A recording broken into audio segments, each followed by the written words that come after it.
आणि मग ते काय होतं, इतके सगळेजण लोक येत असतात, मग एक तासाभरानंतर मग ते सगळं इरिटेशन सुरू होतं.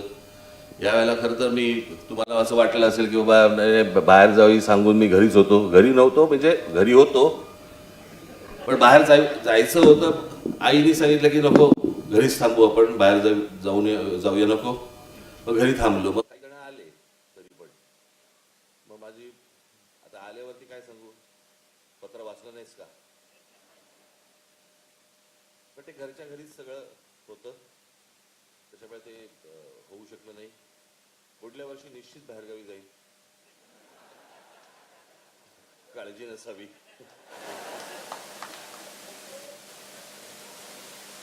असो,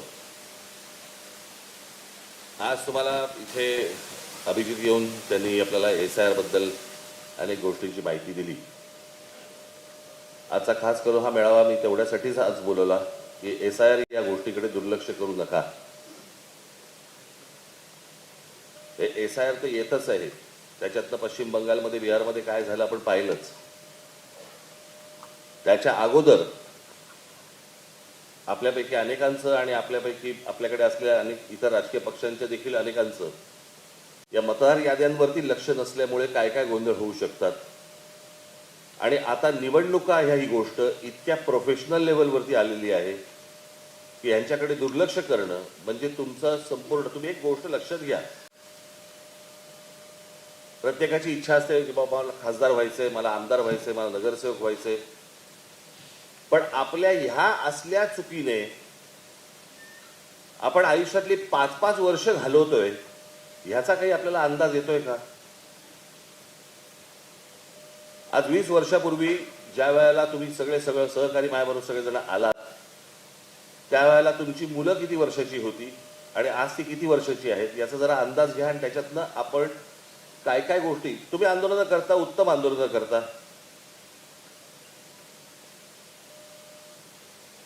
भाषणही उत्तम करता, घराघरापर्यंत लोकांना विचार पोहोचवता, सगळ्या गोष्टी करता, लोकांना भेटत असता, सगळं काही आहे. पण ही सगळी गोष्ट करत असताना निवडणूक ही एक प्रक्रिया आहे आणि त्याच्यामध्ये गेल्या 2-4 वर्षामध्ये ज्या प्रकारच्या निवडणुकांचं समीकरण बांधलं जात आहे देशभरामध्ये, त्याचा विचार तुम्ही निश्चित करणं गरजेचं आहे. अन्यथा फक्त आंदोलनं करत राहू आपण.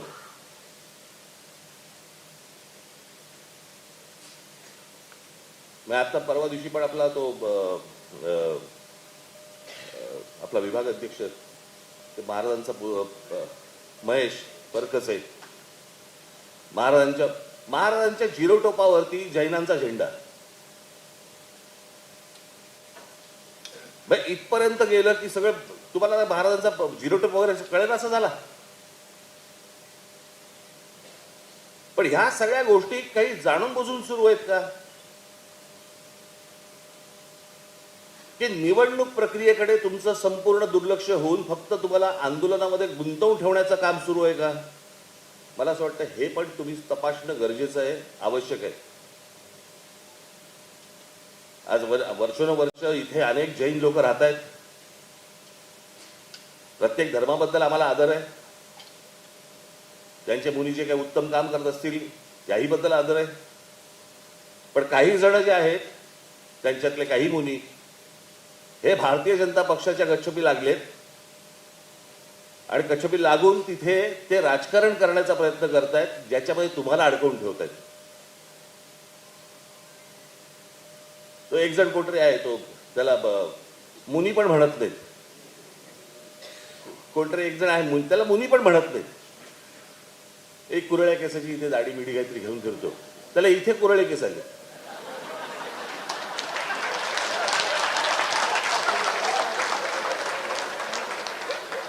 चला उलट झालं की काय झालं?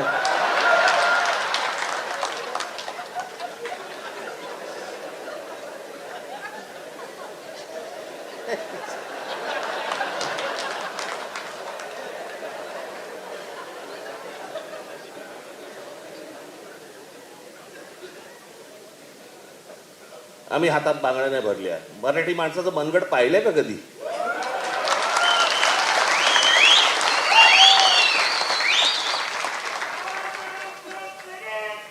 आम्हाला कुठचेही वाद नकोय, भांडणं नकोय, परंतु वाद उकरून काढणार असाल आम्ही रस्त्यावरती उभे राहू.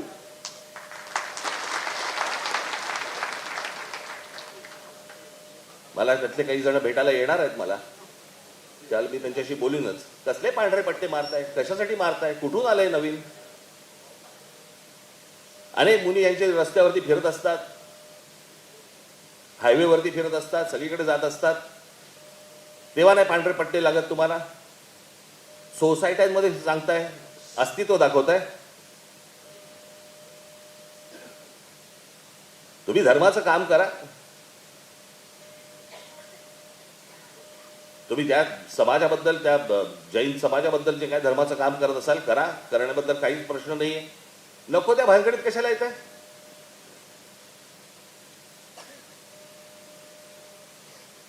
मध्यंतरी तो कबुतराचा विषय काढला होता, आता हा पांढरा पट्ट्यांचा विषय. आणि हे राजकीय पक्षांच्या नादी लागून करतायत. सगळा जैन समाज असा नाहीये, पण हे जाणून बुजून. आणि मला तुम्हाला हेच सांगायचंय की या सगळ्या याच्यामध्ये तुम्ही सगळे उतरता, आपलं डोकं फिरतं, आणि त्याच्यामध्ये तुम्हाला या एका विषयांमध्ये, अशा गोष्टींमध्ये तुम्हाला गुंतवून ठेवायचं ज्याच्यामध्ये भावनिक सगळे विषय काढायचे, आणि ह्यांचं काम हे वेगळ्या तऱ्हेने चालू असतं. तुम्हाला इकडे बघायला लावतात आणि ह्यांचं काम इकडे चालू असतं. ही गोष्ट तुम्ही लक्षात घेतली पाहिजे, गांभीर्याने लक्षात घेतली पाहिजे.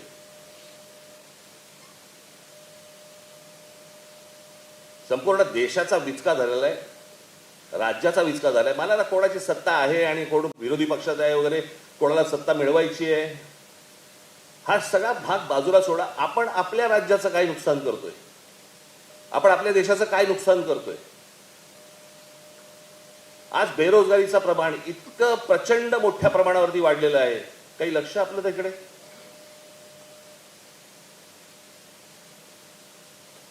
आज अजून पाऊस पडलेला नाहीये. महाराष्ट्र देशात अनेक ठिकाणी, खास करून महाराष्ट्रामध्ये दुष्काळी परिस्थिती येणार. आणि आमच्याकडे काय चाललंय? खासदार फोडणं, आमदार फोडणं, नगरसेवक फोडणं.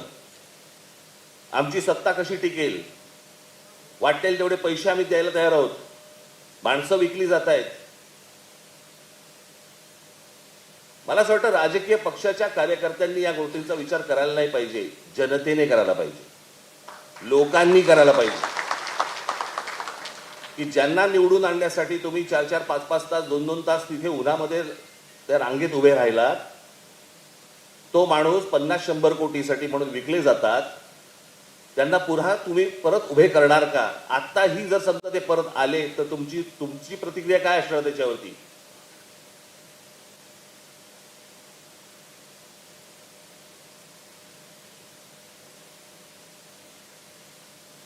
एक जुनं वाक्य आहे ते, स्वाभिमान मेला ना की उरतात फक्त जिवंत प्रेत.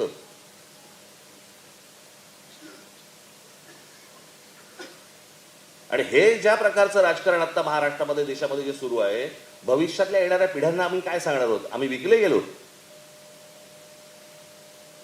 म्हणून तुमच्यासमोर ही परिस्थिती आली. माझ्याकडे आता एक आकडा आहे, खास करून तुमच्यासाठी आणलाय. देशात आत्महत्याचं प्रमाण किती वाढले त्याचा हा आकडा इंडियन एक्सप्रेसचा रिपोर्ट आहे. काश्मीरमध्ये 16 लोकांनी आत्महत्या केल्या. मग अजून कुठेतरी जम्मूमध्ये, इथे तिथे सगळीकडे आलेत. प्रत्येक राज्याच्या दिलेल्या आहेत. कुठे 11, कुठे 42, कुठे 106 आत्महत्या. मिझोराम या भागामध्ये. त्याच्यानंतर 615. त्याच्यानंतर तुमच्या गुजरातमध्ये, मध्य प्रदेशमध्ये 15,000. गुजरातमध्ये 8,000. सर्वात जास्ती कुठे आहे? 22,174.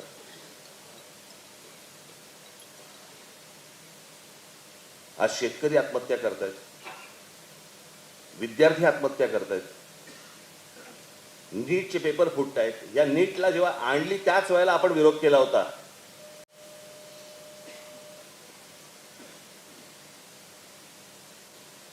आज लहान मुलं पळवण्याचा प्रकार वाढलेले आहेत. खासदार आमदार जसे पळवले जातात तशी लहान मुलं पळवली जातात. मुली पळवल्या जात आहेत. त्याचे व्यापार होत आहेत. त्यांना परदेशी पाठवलं जात आहे. काही जणींना वेश्या व्यवसायाला पाठवलं जात आहे. एवढे सगळे प्रश्न आज आपासून देशासमोर उभे असताना आमच्याकडे काय चालू आहे? आमची सत्ता टिकावी म्हणून आम्ही करोडो रुपये टाकायला तयार आहोत. आम्हाला खासदार फोडायचे आहेत, आमदार फोडायचे आहेत, नगरसेवक फोडायचे आहेत. तुमच्या मताला किंमत काय? शून्य. कोण तुम्ही? कोण नाही. रांगेत उभं राहा मेंढरासारखे, मतदान करा, मोकळे व्हा. आज हे भारतीय जनता पक्षाकडनं सुरू आहे, उद्या दुसऱ्या पक्षांकडनं सुरू होईल. काही दुसऱ्या इतर पक्षांकडनं अगोदर ह्याच्या अगोदर पण झालेलं आहे. याला निवडणूक म्हणणार. मी खाला आम्ही बसलो असताना मी म्हटलं बरं झालं चला आपले खासदार निवडून नाही आले.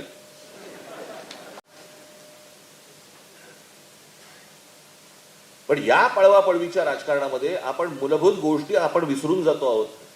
आपण महाराष्ट्राचं अस्तित्व विसरून जातो आहोत. महाराष्ट्राचा स्वाभिमान विसरून जातो आहोत. महाराष्ट्राची परंपरा विसरून जातो आहोत. देशाची परंपरा विसरून जातो आहोत. आणि चौबाजूने आम्ही काय बघतोय आज? या सगळ्या गोष्टी विकल्या जात आहेत. मी तुम्हाला आता एक आपल्या महावितरण ना MSCB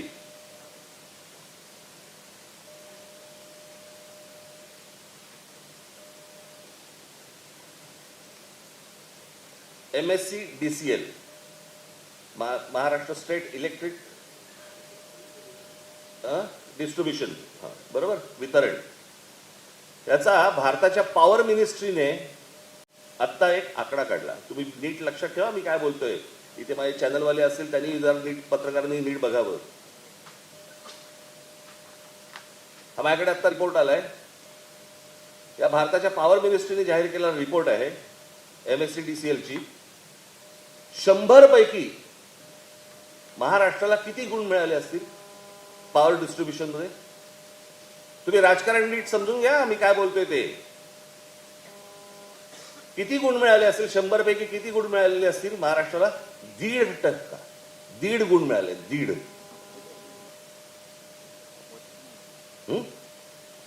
या 1.5चा अर्थ कळतोय तुम्हाला? यांचा आता IPO येतोय. MSCDCLचा आता IPO येतोय म्हणजे लोकांकडनं पैसे घेण्यासाठी.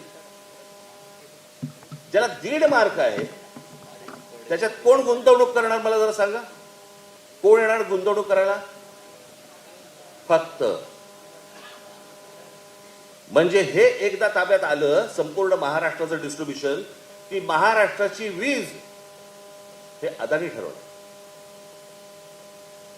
तुम्हाला कोणत्या भावाने विकायचंय? तुमच्याकडची कशी मीटर तोडायचे? तुम्हाला कसं तुम्ही ते पैसे नाही भरू शकलात तर कसे तोडायचे? अंधारात कसं ठेवायचंय? ह्याचे सगळे उपाय सुरू आहेत.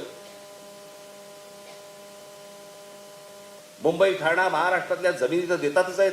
जंगलं दिली जात आहेत. तुमची वीज ही देखील दिली जाणार. उद्या पाणी दिलं जाणार. गुलाम आहात का तुम्ही? यांच्यासमोर आम्ही भिका मागायच्या आणि मग हे काय करणार? पुन्हा परत तुम्हाला आंदोलनामध्ये गुंतवून ठेवणार. हे चक्र कसं फिरते बघा. परत तुम्हाला आंदोलनामध्ये गुंतवून ठेवणार. मग लोक आपल्याकडे येणार की आमच्याकडचे भाव वाढले, मग त्याच्यावरती आपली सगळ्यांची आंदोलन होणार, आपलीच नाही इतर पक्षांची होणार आणि मग आपलं लक्ष तिकडे आणि ह्यांचं लक्ष SIR वर. निवडणुकीला ज्यावेळेला तुम्ही मतदानाला जाल त्यावेळेला तुमच्या लक्षात येईल आपले मतदारच नाही आहेत. म्हणजे मतदार आहेत पण त्यांची नावच नाही आहेत. आणि जरा त्या वेळेला तिथे मतदारांची नावं जर समजा गाळली गेलेली असतील तर त्या क्षणाला तुम्ही काहीही करू शकणार नाहीत.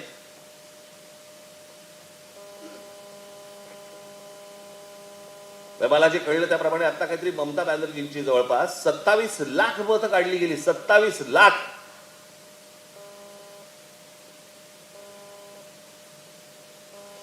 आणि कसं वेचून वेचून वेचून वेचून सगळ्या गोष्टी सुरू आहेत बघा. तिकडे केजरीवाल पडले, इथे ममता बॅनर्जी पडल्या. हवाय तो घ्यायचा, बाकीच्यांना पाडायचं, संपूर्ण सिस्टीम ताब्यात घेतलेली आहे.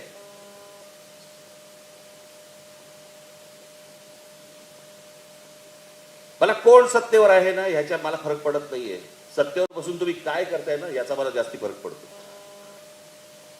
आपण काय धोरणं आणतो आहोत आणि त्या धोरणांमधनं आपण भविष्यातले काय पायंडे पाडून ठेवतो आहोत. उद्या दुसरे सत्तेवरती येतील, ते याहून काहीतरी अघोरी करतील आणि त्यावेळेला आत्ता जे सत्तेतले आहेत ते ज्यावेळेला बोंबा मारतील त्यावेळेला ते सांगतील तुम्ही काय केलं होतं, तुम्ही हेच केलं होतं ना म्हणून आम्ही हे केलं. आपण राज्यात काय पायंडे पाडतोय, देशात काय पायंडे पाडतोय याचं कोणाला भानच उरलेलं नाहीये. तुम्हाला आठवत असेल की ज्यावेळेला महिला ती ह्याची योजना आणली, काय बहीण लाडकी बहीणची योजना आणली, मी तेव्हाच सांगत होतो की महिलांच्या सक्षमीकरणाकडे जास्ती तुम्ही लक्ष द्या, त्याच्यावरती पैसे खर्च करा. दर महिन्याला पैसे देण्याची गरज नाहीये. 1,500 रुपये देत आहेत, त्या महिन्याला 1,500 जात आहेत कुठे, जरा एकदा बघून घ्या. आता त्याच्यातही कट येणार. फुकट कुठची गोष्ट दिल्यावरती राज्य चालू शकत नाही, देश चालू शकत नाही. आणि मग तुमच्या मतांसाठी ज्यावेळेला या फुकट गोष्टी करायला लागतात त्याला बाकीच्या ठिकाणून गोष्टी ओरबाडून काढाव्या लागतात.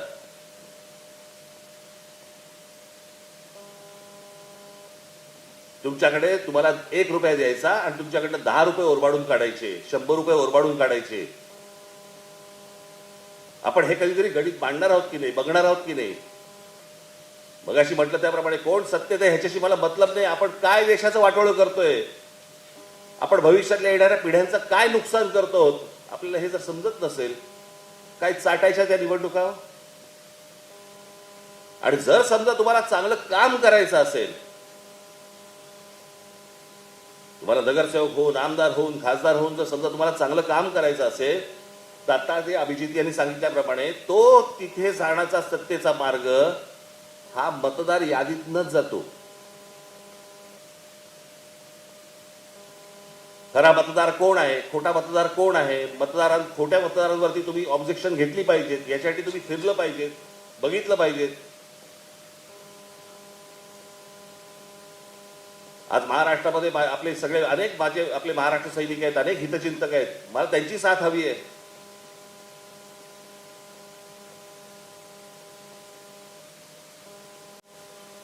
त्यांनी यावं, पक्षाला मदत करावी, माझ्याकडे यावं, मी सांगतो काय करायला पाहिजे ते. पण हे नुसतं तुम्ही वरवरचं राजकारण, वरवरच्या गोष्टी आणि आंदोलनं ह्या करून होणार नाही. ते आज आंदोलन घरापर्यंत पोचतं, पण ते घर मतपेटीपर्यंत पोचत नाही. त्याला काय म्हणायचं? आपल्या विरोधामध्ये काहीतरी एक षडयंत्र रचलं जातंय याचा काही आपल्याला अंदाज. आणि किडूक पिडूक गोष्टींवरती समाधान मानू नका हो. आपण महाराष्ट्राचं, चांगल्या महाराष्ट्राचं स्वप्न पाहतो. मी माझ्या पहिल्या भाषणामध्ये मी सांगितलं होतं, जगाला हेवा वाटावा असा महाराष्ट्र माझ्या हातून घडावा ही माझी इच्छा आहे. पण ते करताना हातामध्ये सत्ता नको का? आणि 20 वर्षापूर्वीचं राजकारण आणि आत्ताचं राजकारण जमीन आसमानाचा फरक आहे, जमीन आसमानाचा. मला कळत नाही आता ते काय ते घर नोंदणीचा कार्यक्रम झाला आता, काय घर जनगणना आहे. जनगणना आता 30 तारखेपासून सुरू होते, जूनच्या. काय घरगणना झाली आता. हे करताना त्या अधिकाऱ्यांबरोबर भारतीय जनता पक्षाचे लोक होते. कोण जात आहेत, कोणाच्या घरी जात आहेत, काय तपासतायत, काय बघतायत, तुम्हाला नको कळायला? आणि गप्पा मारता मारता, बोलता बोलता त्यांना अंदाज येतो की हा आपला मतदार नाहीये, नोंद करून ठेवतात. आणि ज्या वेळेला हे कापले जातील त्याच्यानंतर तुमच्याकडे दुसरा मार्ग नसेल. आज जनगणना ही 30 तारखेला सुरू होते. पक्षातल्या माझ्या माता भगिनींना, माझ्या सर्व बांधवांना माझी विनंती आहे, माझ्या सर्व महाराष्ट्र सैनिकांना विनंती आहे, डोळ्यात तेल घालून लक्ष ठेवायच्या याच्यावरती आता असे जाऊ नका, अरे अजून 3 वर्ष आहेत निवडणुकीला. 3 वर्ष नाही, 3 वर्षात काय गायब होईल तुमच्या खालून तुम्हाला अंदाज पण नाही येणार, कळणार पण नाही तुम्हाला.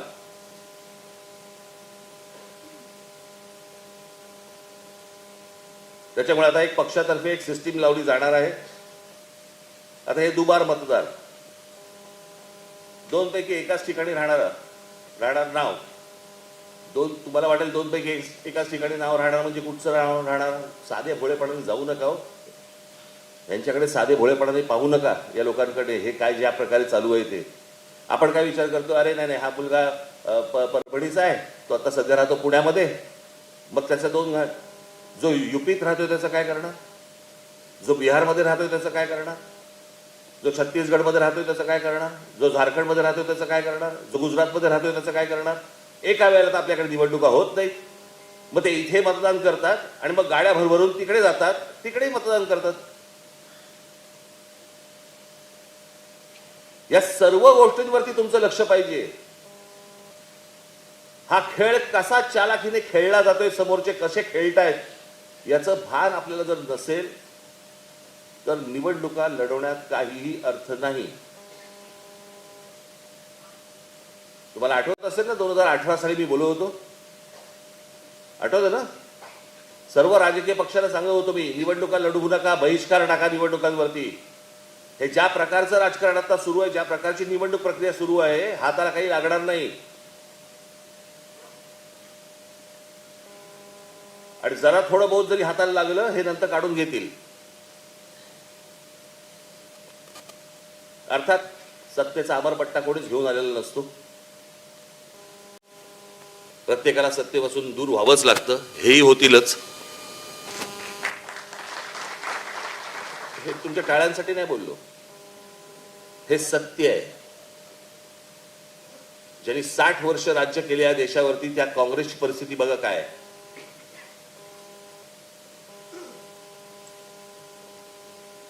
आणि मी तुम्हाला सांगतो ना, हा सगळा आत्ता हे खासदार फुटले, परवा दिवशी माझ्याकडे पत्रकार आले होते.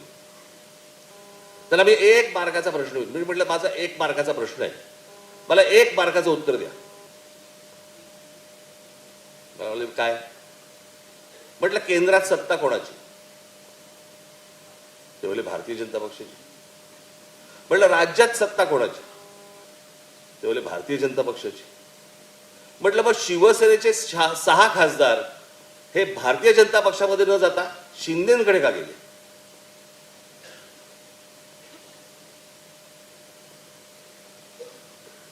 म्हणजे वरती केंद्रामध्ये काय नेमकं राजकारण सुरू आहे.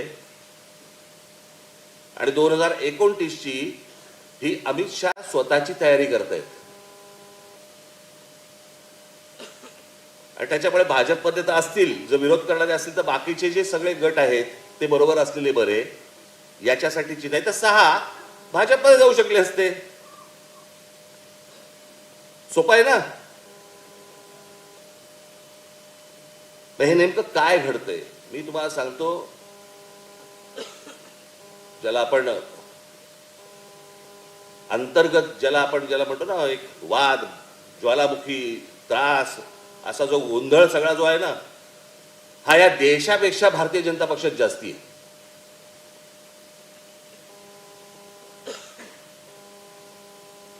इतकं आतून सगळं त्यांच्याकडे पण पेटलेलं आहे. आता फक्त नरेंद्र मोदी आहेत, एक तिकडे एक मॅग्नेट आहे, त्याच्यामुळे सगळं शांत आहे.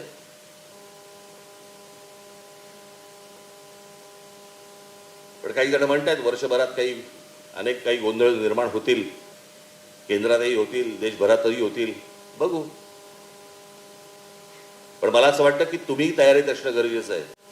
ज्या वेळेला वेळ येईल त्यावेळेला तुम्ही घट्ट जमिनीत पाय रोवून उभे असलेले मला दिसलेले पाहिजेत.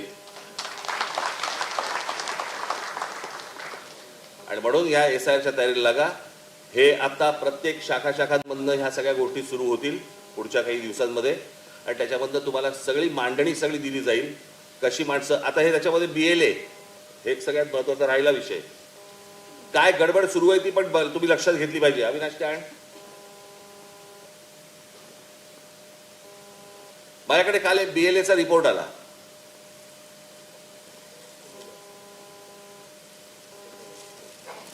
BLAचा रिपोर्ट आला माझ्याकडे. तो दिला होता तुला रिपोर्ट? हा,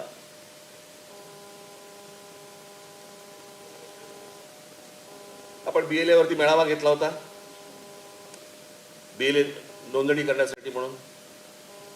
आपल्या BLAंची जी आता माझ्याकडे रिपोर्ट आला त्याच्याप्रमाणे प्रत्येक ठिकाणी 0-0-0-0-0. मला समजेना, म्हटलं बिलकुल काम नाही केलं.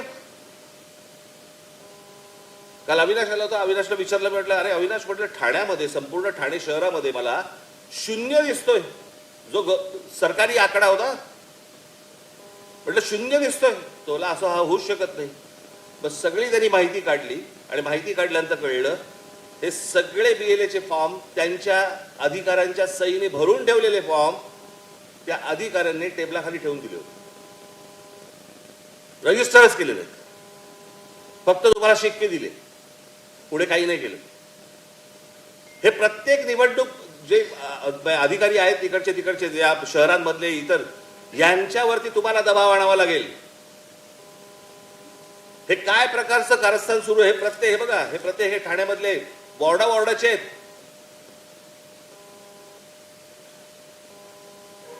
म्हणजे आता इथे हा कुठचा तू दिला होतास? ओवळा माजिवडा, बरोबर ना?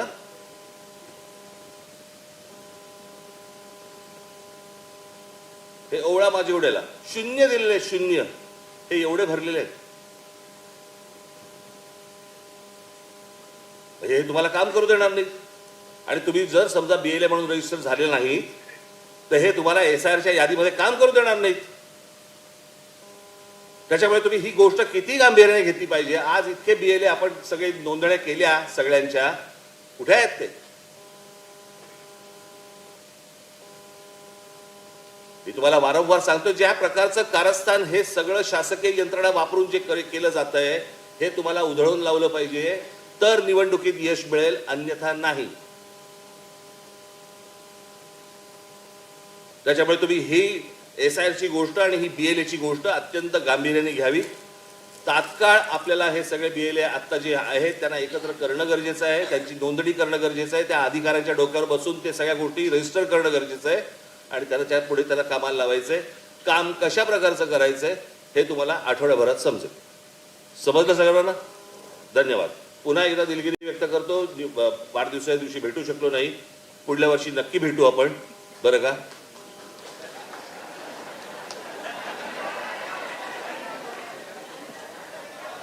हा, मी बाहेर गावी, तुम्ही सगळे येऊन भेटा एकमेकांना. भेटू. धन्यवाद. जय हिंद, जय महाराष्ट्र.